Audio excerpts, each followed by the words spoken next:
नहीं है, उसके से क्या फर्क पड़ता है, एनर्जी की क्या जरूरत है हमको।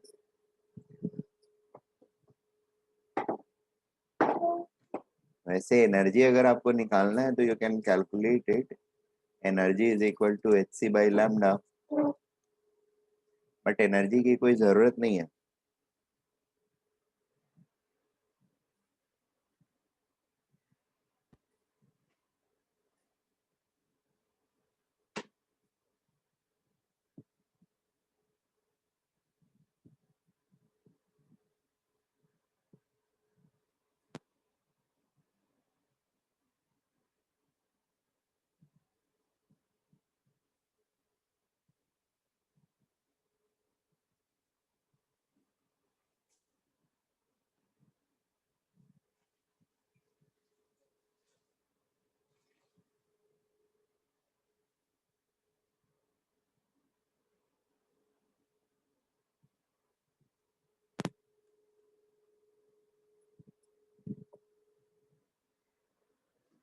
कैलकुलेशन हुआ। फॉर्मूला क्या यूज कर रहे हो ये मुझे बताओ सबसे पहले।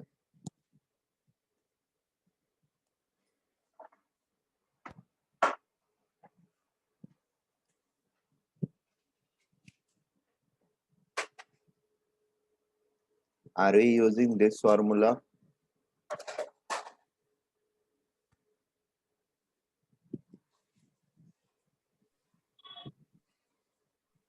Yes sir. ओके, तो पी की वैल्यू क्या आई और इतना टाइम क्यों लग रहा है, वर्बली क्यों नहीं हो रहा है आप लोगों से, इसी चीज को तो कैलकुलेट करना है।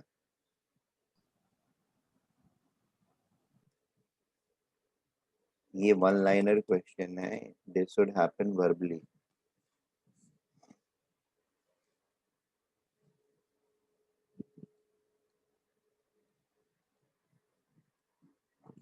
ये दोनों हट करके 10⁻⁻⁷ हो गया, ये 24 हो जाएगा और ये 2.2067 या 2.1 रफली हम इसको ले सकते हैं।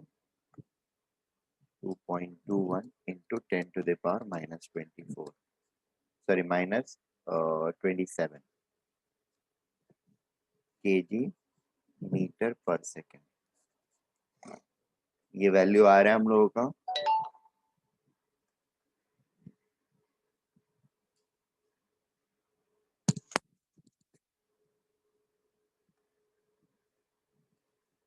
Hello, Yes, sir. Are we getting this value? Yes. ठीक है, चलेगा। So these are the basic informations, or these are the informations about de Broglie concept और dual character। और डी ब्रॉगली को एक्चुअली हम लोग यूज, जैसे एक क्वेश्चन में हम लोगों ने देखा कि आई यूज्ड इट इन एक फोटो इलेक्ट्रॉन जो निकल रहा है उसकी काइनेटिक एनर्जी से फिर डी ब्रॉगली वेवलेंथ उसका निकालने के लिए बोला मैंने, ठीक है। सो इस तरह की कई एक सारी चीजें, इस चीज को कई एक जगह पे हम लोग यूज कर सकते हैं, डी ब्रॉगली कॉन्सेप्ट को। It can be very easily combined at any place anywhere. पूरे फिजिक्स, पूरे केमिस्ट्री में जहां पर भी मोशन है वहां पर डी ब्रॉगली को घुसाया जा सकता है, ठीक है। तो दिस इज वन कॉन्सेप्ट जिसको कि कहीं पर यूज किया जा सकता है एंड क्रॉस कनेक्शन फिट किया जा सकता है इसका। So we have to be very much open-minded while solving anything which is related to de Broglie wavelength. That question can be related to anywhere, like यहाँ से हो सकता है, आपका नॉर्मल काइनेमेटिक्स से रिलेटेड हो सकता है, क्योंकि फिजिक्स में भी डी ब्रॉगली पढ़ना है। आखिरी के चैप्टर्स जो 12th के हैं, एटम्स, न्यूक्लियस, उसके अंदर में you have to study de Broglie. So मतलब माय सिंपल पॉइंट इज कि डी ब्रॉगली का एप्लीकेशन जो है ना, दैट कैन हैपन एनीवेयर जहां पर हमको मोशन दिखता है, किसी भी तरह का मोशन दिखता है, वी कैन अप्लाई डी, यानी उसमें a question can be framed in which de Broglie has to be used, making sense? सो अगर आप डी ब्रॉगली देखते हो तो you have to open up your mind and think in like very open frame, rather than thinking कि अच्छा ये खाली atomic structure का क्वेश्चन हो सकता है। बात समझ में आई? ऐसे 2-3 कॉन्सेप्ट्स हैं जहाँ पे जिनका कि काफी ब्रॉडर एप्लीकेशन हो सकता है। एक डिफ्यूजन का कॉन्सेप्ट आएगा गैसियस जब पढ़ाऊंगा तो, एंड देन यू हैव ये मॉलिक्यूलर काइनेटिक एनर्जी का आएगा। तो इन चीजों का कंसेप्चुअल एप्लीकेशन जो सॉरी या प्रॉब्लम में एप्लीकेशन जो होता है ना, that can be very vivid, ठीक है। So it is advised to be as much open-minded as possible while solving those problems. Okay, for today we are going to look into the first thing we are going to look into. अच्छा, first thing we are going to look into से पहले थोड़ा सा background में आप लोगों को बता दूं। मतलब अगले कॉन्सेप्ट के बदले पिछले कॉन्सेप्ट का एप्लीकेशन। सी, इस वाले प्रिंसिपल के बेसिस पर ये जो अभी हुआ हमारे सामने डी ब्रॉगली का, इसके बेसिस पर what came in front of us is electron which is there inside the atom is moving on circular orbit, or suppose it is moving, ठीक है, सर्कुलर ऑर्बिट में मूव कर रहा है। कैसे मूव कर रहा है that we don't know, we haven't seen it. So what it was thought is कि अब डी ब्रॉगली के कॉन्सेप्ट के आने के बाद कि इलेक्ट्रॉन अगर मोशन में है, मूव कर रहा है, ये तो पक्का है, लेकिन किधर कैसे मूव कर रहा है ये पक्का नहीं है। तो ये इलेक्ट्रॉन्स को एज अ वेव या इलेक्ट्रॉन को एज अ मैटर वेव अगर हम कंसिडर करके कोई मॉडल प्रिडिक्ट करें या बनाएं, how it would be. So basically it just opened a new door for imagination towards interior of the atom, ठीक है। And fortunately it happened that that direction was very viable. I mean, that direction was a viable direction, and we were able to approximate the interior of the atom in the most fascinating manner. ठीक है, we were able to depict, understand about the interior of the atom in a very fascinating and nice manner, ठीक है। तो ये wave character या dual behaviour of matter जो है de Broglie के इस कॉन्सेप्ट से we actually transformed our thinking about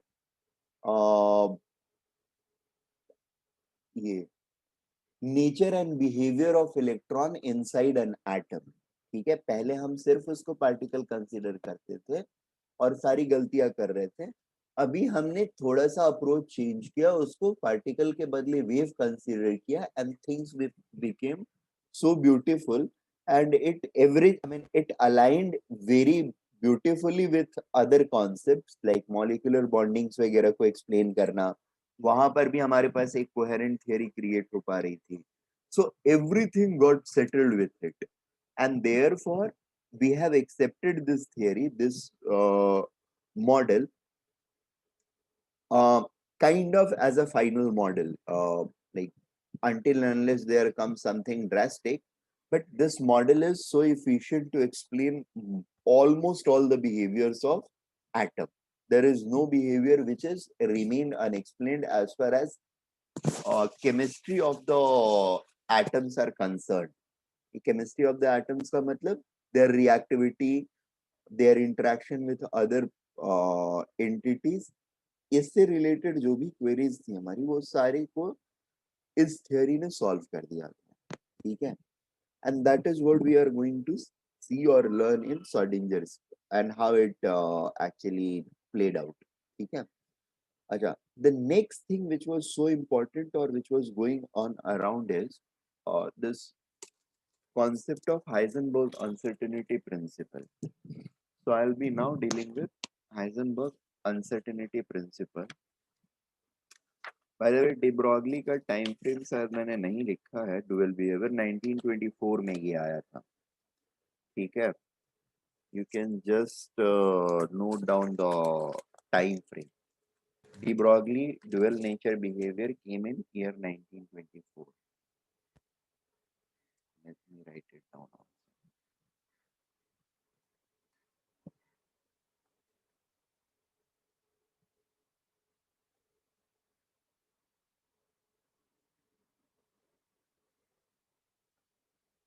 तो इनिशियली सिर्फ हमने पहले लाइट के लिए लिया था, बाद में इसको एक्सटेंड किया मैटर्स के लिए भी, and it is perfectly fine.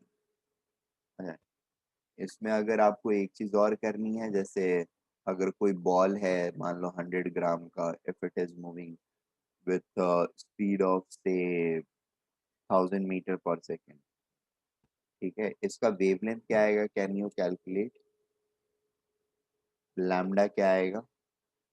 Again same चीज करना है, मोमेंटम मास और ये है तो उससे मोमेंटम निकाल लेना है, h/p हो जाएगा and you will have lambda. ठीक है, और एक छोटा सा क्वेश्चन और कर लेते हैं, फिर मैं हाइजेनबर्ग में जाता हूँ। इलेक्ट्रॉन जो मूव कर रहा है डिफरेंट ऑर्बिट्स में, ठीक है, इलेक्ट्रॉन की वेलोसिटी क्या है? एक तो ये वाला क्वेश्चन कर लीजिए आप लोग, क्वेश्चन 2, और ये एक question, question 3। Basically quantity value हमको थोड़ी सी पता रहनी चाहिए, इसके लिए मैं ले रहा हूँ। और वेलोसिटी ऑफ सर मास क्या दिया है? 100 ग्राम।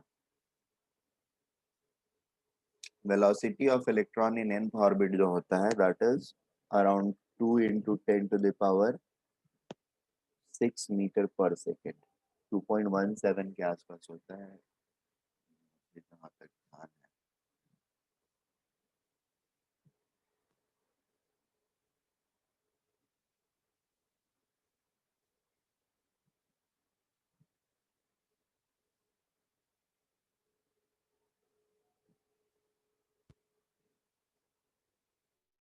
ठीक है, 2.17 × 10⁶।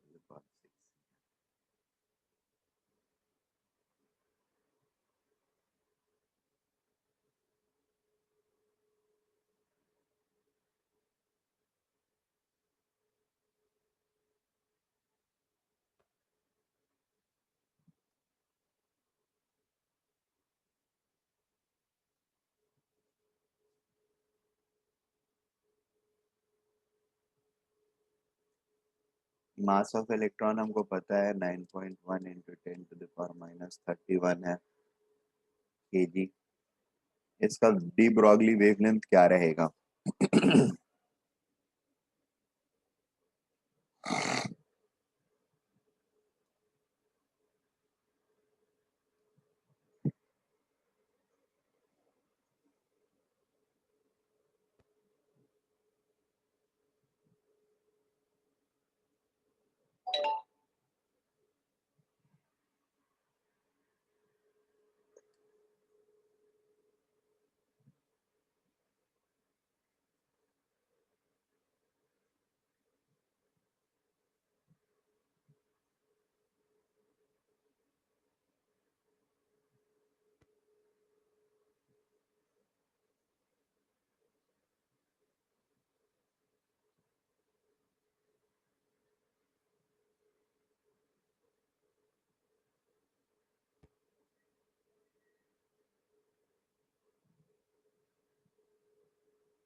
It's not 30, it's 34.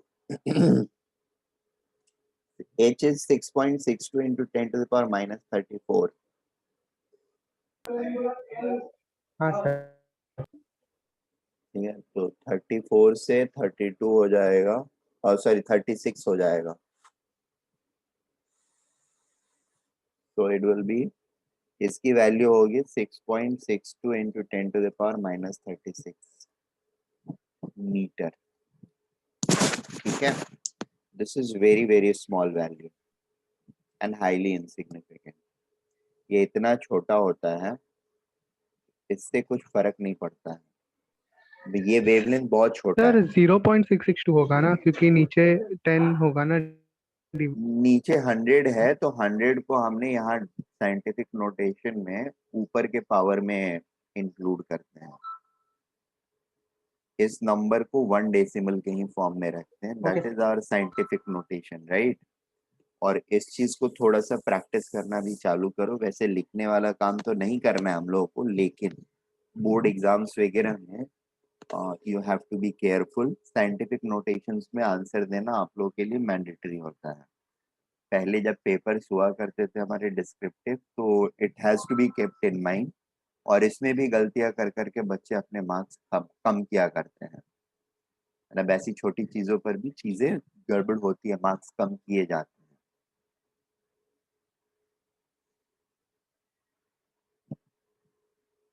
हैं। वो हाफ मार्क्स ही कम करते हैं अगर ये गलती हुआ या और भी एक आध दो गलती हुआ तो। बट ये हाफ मार्क्स भी अगर आप पूरा कैलकुलेट कर रहे हो, इमेजिन 5 मार्क्स का क्वेश्चन है, उसमें आपको इस तरह की बेवकूफी की वजह से अगर 4.5 मिलता है where you would have got 5, तो दैट मेक्स अ डिफरेंस। ऐसे 3 जगह पर आपने कर दिए तो यू आर 1.5 मार्क्स डाउन।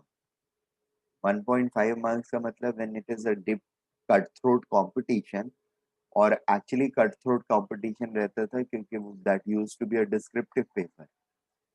अभी भी है, ऐसा नहीं है, अभी ज्यादा है इनफैक्ट, बट यहाँ पर उस टाइम पे रहता था। And this could actually land you up like maybe 100 to 200 ranks below और above.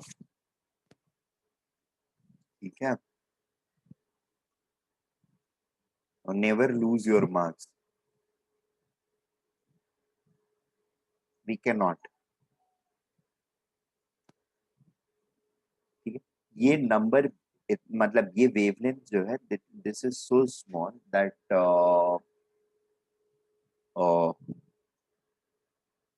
it cannot be felt in any manner. ठीक है, and that is a primary reason why ये क्या बोलते हैं, matters which has large mass, ठीक है, ये 100 ग्राम मास है तब फिर भी ठीक है। और जितना मास हमारा बड़ा होते जाएगा तो मोमेंटम क्या होगा, हमारा बड़ा होते जाएगा। And the moment the momentum is going to increase, what will happen next, the lambda, de Broglie lambda will keep on decreasing and decreasing, and वो जितना छोटा होगा उतना ज्यादा अननोटिसेबल होगा। लैम्डा को बहुत बड़ा नहीं होना है, but at the same time बहुत छोटा भी नहीं होना है। बड़ा रहेगा तो नोटिसेबल रहेगा, बहुत छोटा रहेगा तो it went unnoticed, it goes unnoticed. Making sense? इसके लिए हम लोग किसी भी बड़े पार्टिकल जैसे गाड़ी, मोटर, या हम लोग खुद दौड़ते हैं तो हम लोग के थ्रू जो एसोसिएटेड वेव होता है उसको हम एक्सपीरियंस नहीं कर पाते हैं, या कोई भी एक्सपीरियंस नहीं कर पाता है।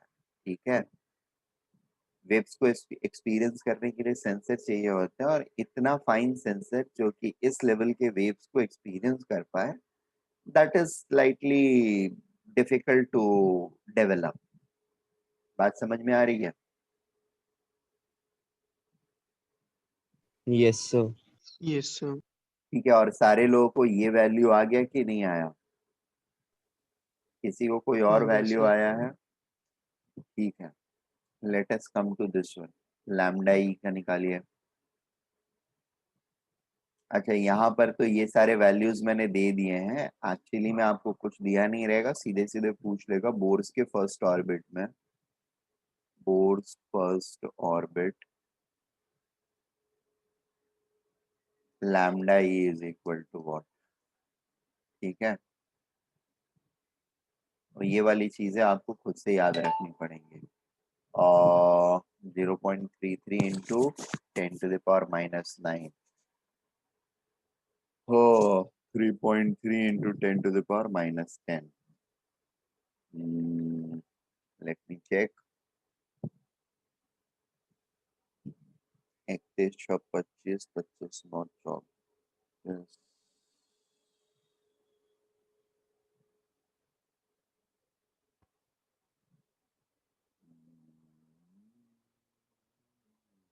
तो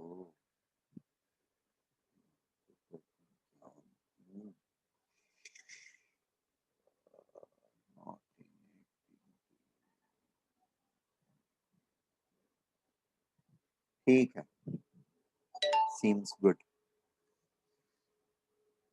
sorry, metre per second, metre या फिर 3.3 angstrom.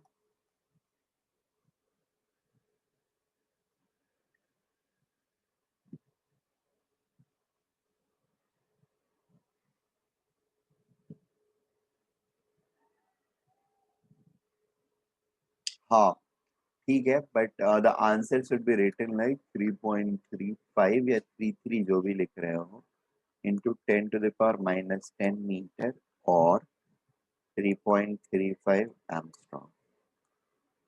Is it okay? Yes, sir. Yes Very good. अब देखो ये वाला जो है wavelength, this is slightly noticeable.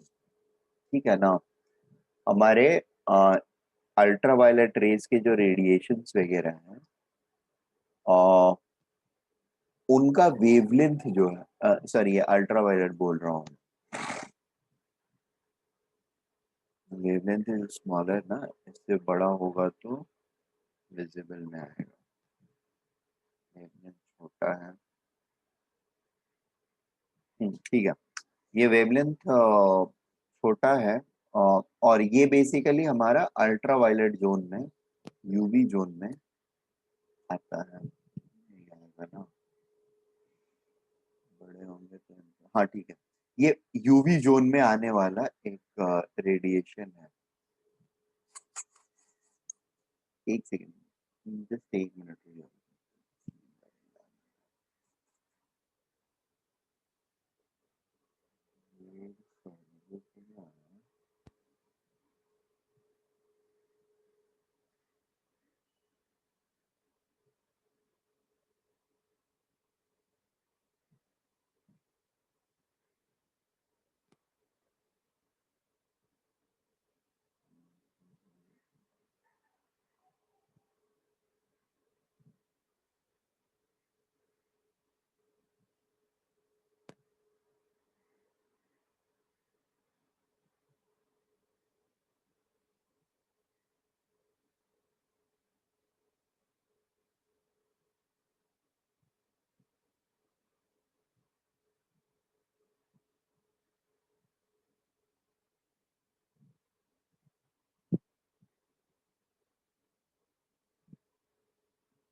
ठीक है. This is a radiation which is this is a wavelength which is associated closely with ultraviolet range. ठीक है. So इलेक्ट्रॉन अगर फर्स्ट बोर्ड्स ऑर्बिट में मूव कर रहा है तो उसका वेवलेंथ वगैरह जो है that is closely in the range of, मतलब उसका डिब्रॉगली वेवलेंथ जो है that is closely in the range of ultraviolet radiation. ठीक है. नाउ इससे बेसिकली हम लोगों को ये कुछ चीजें पता चल, मतलब ये रहती हैं, पता हो गई, या और ये आइडिया लगा कि जो हमारे इलेक्ट्रोमैग्नेटिक रेडिएशंस लाइट के पार्ट होते हैं, विजिबल या इनविजिबल लाइट के, उनके रेंज में हमारा ये इलेक्ट्रॉन, मूविंग इलेक्ट्रॉन जो है इनसाइड एटम, उसका डी ब्रॉगली वेवलेंथ है. So that again give us a strong idea कि ओके, एटम के अंदर जो इलेक्ट्रॉन है that can behave as a wave, fully as a wave, क्योंकि इसका वेवलेंथ जो है वो भी कंपेरेबल हो गया है, वो हो रहा है हमारे अल्ट्रावायलेट रेडिएशंस वगैरह के रेंज में आ रहा है. सो द प्रोपोजिशन जिस पे हम एक्चुअली शिफ्ट करने वाले हैं उसकी वैलिडिटी और थोड़ी बढ़ जाती है, ठीक है। इस पर्पस के लिए ही ये नंबर्स को कैलकुलेट करा है मैंने, that you should be able to see. Okay, next one is Heisenberg uncertainty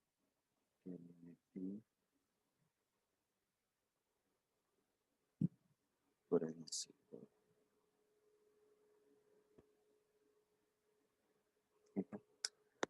Heisenberg uncertainty principle का कॉन्सेप्ट क्या है कि हम लोग चीजों को देखते कैसे हैं या how do we experience thing. So अगर हम किसी चीज को देखते हैं तो कैसे देखते हैं, सपोज यहाँ पर ये पार्टिकल अगर रखा हुआ है, how are we able to see it either on computer screen or on real world?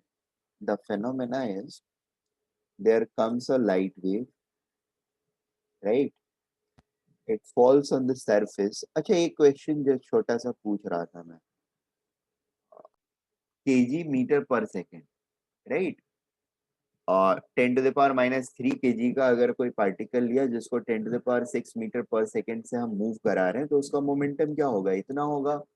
और हमारे लाइट वेव्स का जो मोमेंटम है that is turning out to be 2.21 10⁻27, और ये लगभग 10⁻27। तो इस रेंज में हमारा मोमेंटम है उनका। अब ये वेव्स जब हम लोगों को के साथ इंटरेक्ट करती हैं तो because of this great difference in momentum और you can say mass, the waves are exactly getting reflected, ठीक है। बट जैसे जैसे हमारा मास कंपेरेबल होने लगता है या मोमेंटम कंपेरेबल होने लगता है, मतलब यहां पर जब ये इंटरेक्ट कर रहे हैं हमारे इलेक्ट्रॉन से, तब द मोमेंटम डिफरेंस या mass difference, rest mass difference is not going to be that great. The momentum difference is clearly not that great. The order which it is followed in this is definitely not true for this. The order between these two is much smaller. Am I making sense? Yes, sir. अब ऐसे में होता क्या है कि अगर कोई चीज आकर के अपने almost, it's not almost but हाँ कंपेरेबल लेवल की चीजों पर हिट करता है, जैसे स्ट्राइकर और कॉइन, नॉर्मल साइज कॉइन और नॉर्मल साइज स्ट्राइकर अगर हमने रखा है, कॉइन से हिट करने पर ये वाला भी थोड़ा सा हिलेगा, बट ये और छोटा अगर हो जाए तो फिर ये स्ट्राइकर नहीं हिलेगा। मतलब अगर instead of using the coin of carrom board, अगर हम अपने शर्ट के बटन को उठा करके यहाँ पे रख लें और उससे स्ट्राइकर को हिट करने की कोशिश करें, can we ever move the striker? हिल पाएगा क्या? नहीं sir. नहीं ना। So it is that case only. तो जब तक वो वाला सिनेरियो फिट हो रहा था, यानी हम अपने वेव्स के थ्रू रियल ऑब्जेक्ट, जो बड़े वाले ऑब्जेक्ट्स हैं उनको जब हम देखने की कोशिश कर रहे थे, तो there was a complete reflection which is taking place, जो हमारे आईज पर फॉल करता है। यहाँ पर भी रिफ्लेक्शन होगा, लेकिन वो रिफ्लेक्शन जो होगा साइमल्टेनियसली दो काम कर रहा होगा। पहला चीज क्या करेगा कि वो रिफ्लेक्ट तो होएगा बट इसको थोड़ा सा आगे की तरफ पुश कर देगा, मतलब इसके मोमेंटम को चेंज कर देगा, इसके पोजीशन को चेंज कर देगा, राइट। मोमेंटम को चेंज करेगा, मोमेंटम को चेंज करने की वजह से पोजीशन भी चेंज होएगा, यानी जो हम देख रहे होंगे और जो इसकी एक्चुअल पोजीशन रहेगी, इन दोनों में डिफरेंस रहेगा, या जो मोमेंटम हम परसीव कर रहे होंगे बेस्ड ऑन दिस एक्सपीरियंस और इसका एक्चुअल मोमेंटम जो रहेगा, इन दोनों में डिफरेंस रहेगा। इस स्ट्राइक पर ही जो मोमेंटम होगा उसी को हम देखेंगे ना, बट रियलिटी में उसका मोमेंटम बढ़ गया होगा। एक्चुअली इम्पैक्ट के बाद इसका बढ़ा हुआ मोमेंटम हम देख रहे होंगे, ना कि सेम मोमेंटम जो कि पहले था। ये इम्पैक्ट हुआ उसके बाद ही ये रिटर्न आ रहा है ना, तो इम्पैक्ट के इमीडिएटली बाद इस पार्टिकल का जो मोमेंटम रहा, वो मोमेंटम हम परसीव करेंगे इस लाइट वेव, या फिर इसके अंदर जो चेंजेस आ गए पोजीशन में, उस चेंज्ड पोजीशन को हम बेसिकली परसीव करेंगे अपने आई सेंसर से। Are we getting this point? और वहीं ये पार्टिकल अगर बड़ा होता तो फर्क नहीं पड़ता है, क्योंकि इसके इम्पैक्ट से इसके पोजीशन या मोमेंटम में कोई चेंजेस नहीं होता। Is it okay? Yes. समझ में आई बात?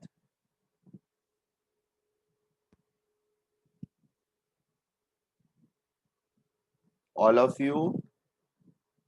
So this is Heisenberg Yes, sir. uncertainty principle. It says that when the ये for subatomic particles, as the momentum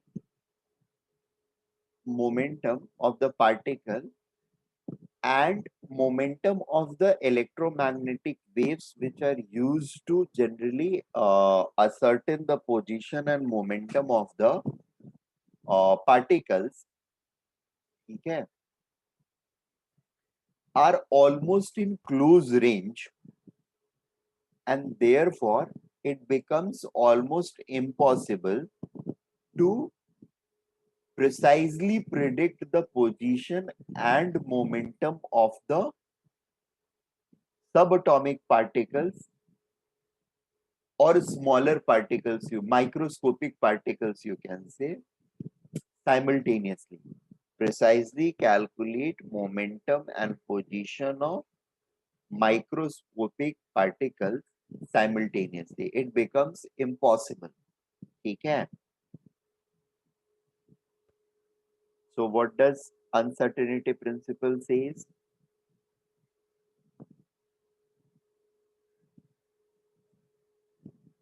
It is impossible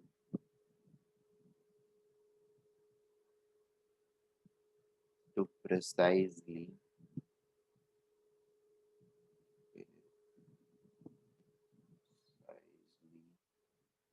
I think precisely spelling has to be corrected.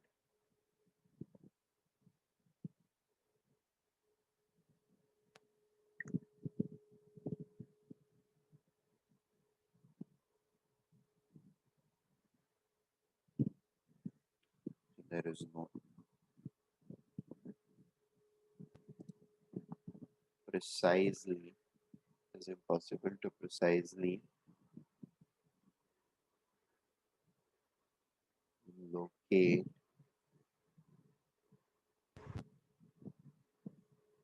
position and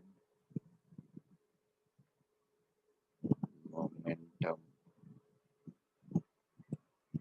of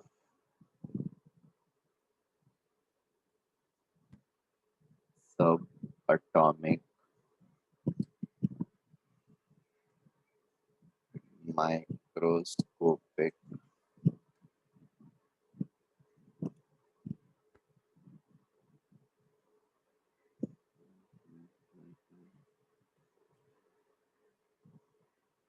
particles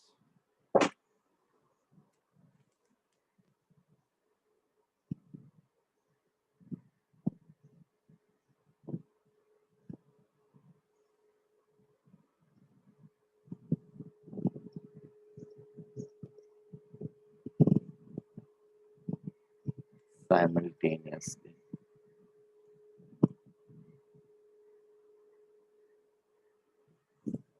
Using normal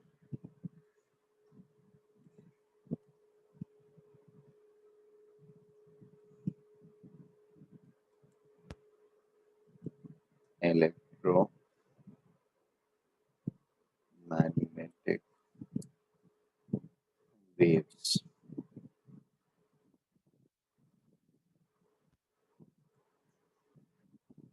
this happens because momentum plus rest mass of subatomic particles becomes closer to momentum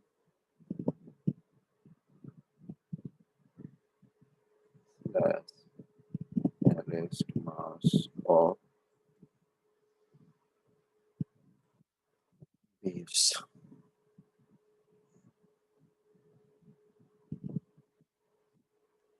Thus, waves falling on these particles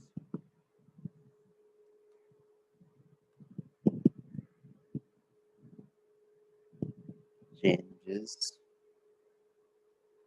their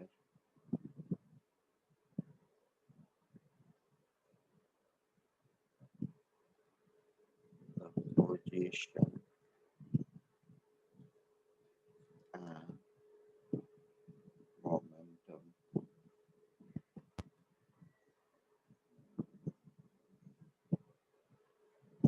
is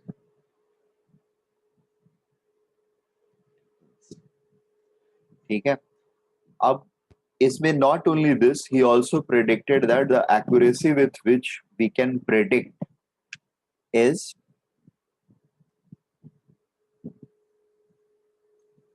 the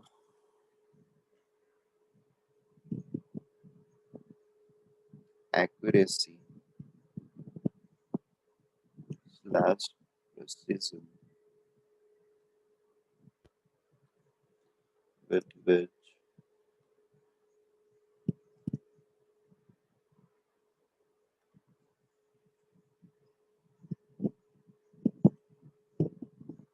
it's not accuracy or precision it is actually the error ठीक है the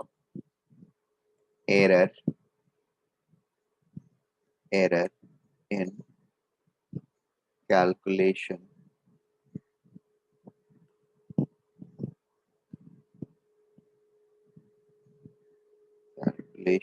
of position and momentum is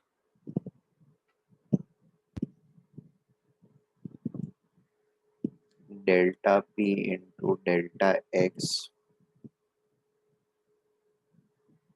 is greater than equal to h by 4 pi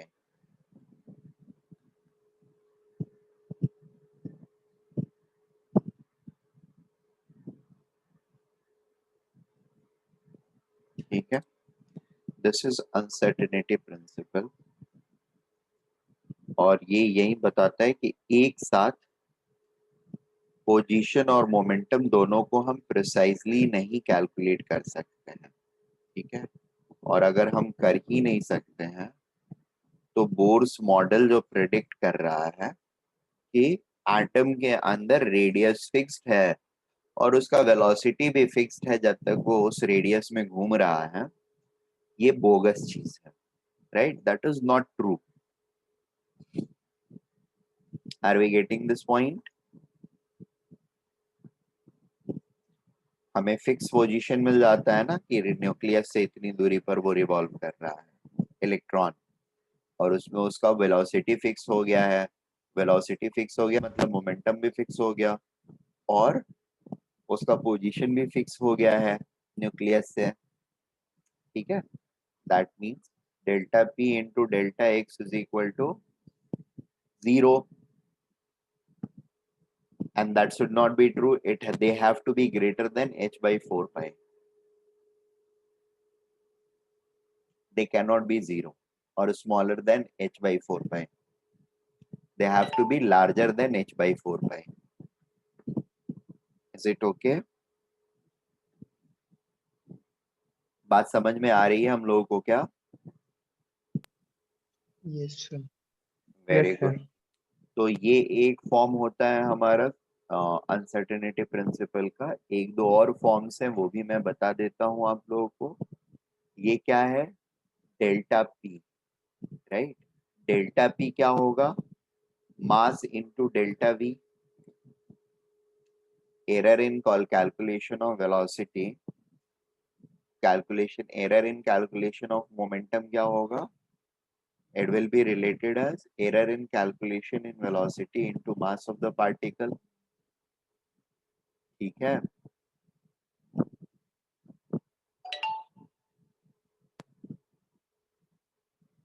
So हम लोग इसको इस तरीके से भी लिख सकते हैं क्या? Delta v into delta x should be greater than equal to h by 4 pi m.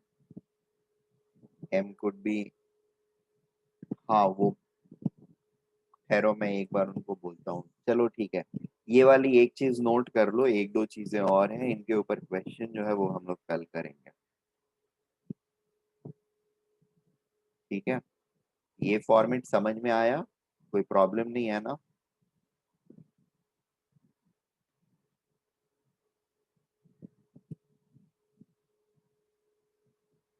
This is our second format.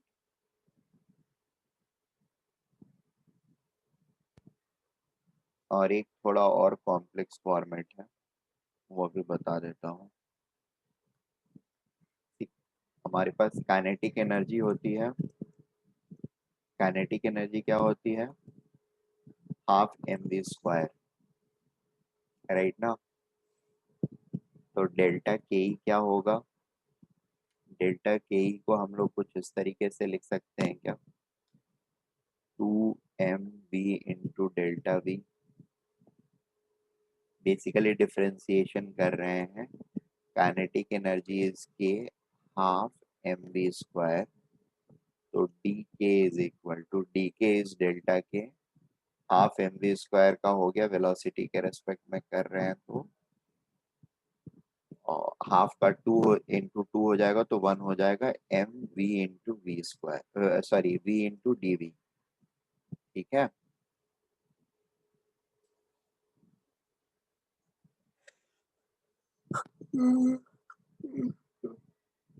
Is it okay?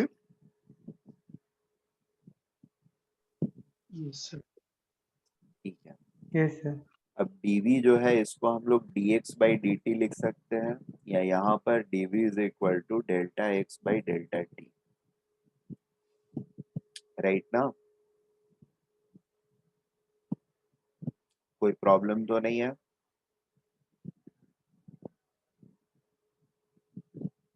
I hope not.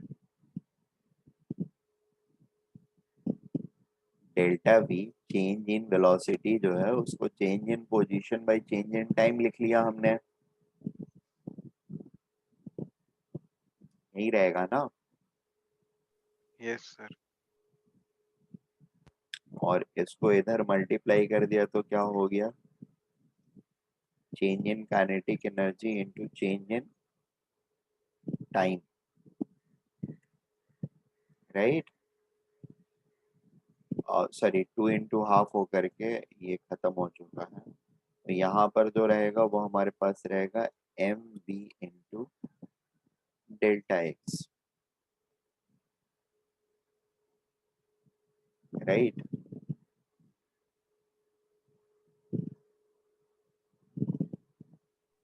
Yes sir. एक second.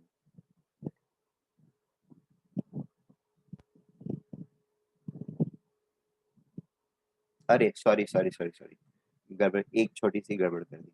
This is not delta x by delta T. This delta v is not delta x by delta t. Velocity is delta x by delta t.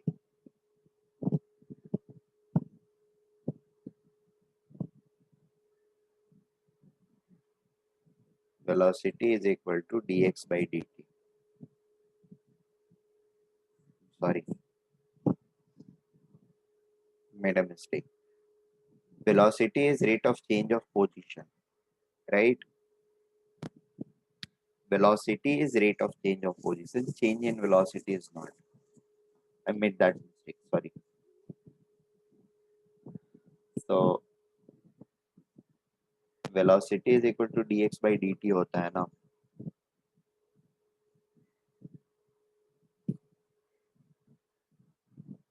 So I mean, the rest of the things are going to remain as it is.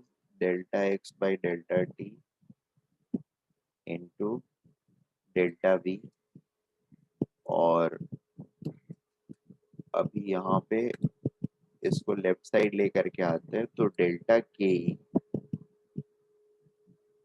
Into delta T is equal to M into delta V, delta P हो जाता है M into delta V into delta X, और delta K into delta T is equal to delta P into delta X. So इस चीज को वापस से हम इक्वेशन नंबर 1 में रख सकते हैं. तो हमारा तीसरा फॉर्मेट जो होगा that will happen to be delta k into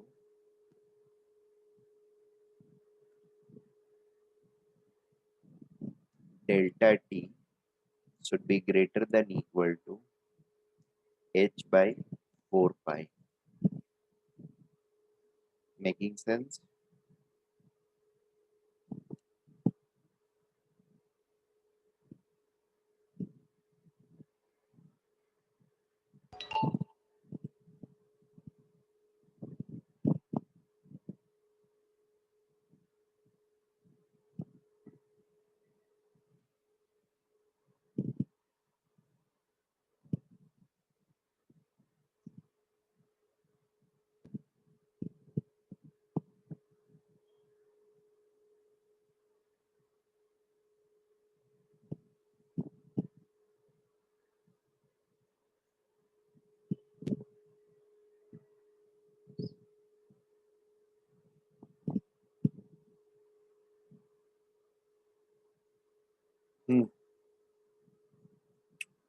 Uh,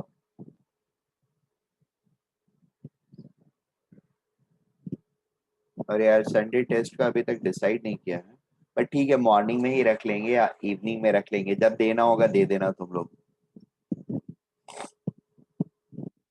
there is no fix timing इस बार के लिए. बाकी टाइम के लिए मॉर्निंग में 9 बजे से ही रखते हैं. ठीक है, इसको नोट कर लो. इस पे कुछ क्वेश्चंस कल करेंगे और मैं भेज देता हूँ, उसको अटेम्प्ट कर लेना तुम लोग. And then let us meet tomorrow और may be day after tomorrow जब भी होगा lecture, and I will start with Schrödinger's ये क्वेश्चंस कराने के बाद. सर आज शाम को मोल कॉन्सेप्ट वाला लेक्चर होगा? हाँ आज शाम को होगा, कल नहीं हो पाया, थोड़ा सा मैं ऑक्यूपाइड था. आज पक्के से होगा. वैसे आज ज्यादा ऑक्यूपाइड. हाँ क्या हुआ? आपने जो गूगल ड्राइव का लिंक सेंड किया था ना, हाँ उसमें सिर्फ मोल कॉन्सेप्ट के वीडियो. एटॉमिक वाले का अलग से किया था बच्चा, कोई नहीं फिर से कर दूंगा. एटॉमिक के सारे लेक्चर्स डले हुए हैं वहाँ पे. नो वरीज, अभी कर दूंगा.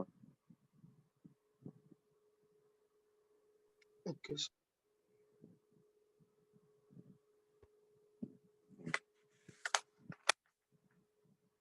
अभी तुम लोगों को कुछ क्वेश्चंस भेज देता हूँ मैं, ठीक है ना, एंड उसको आप लोग सॉल्व कर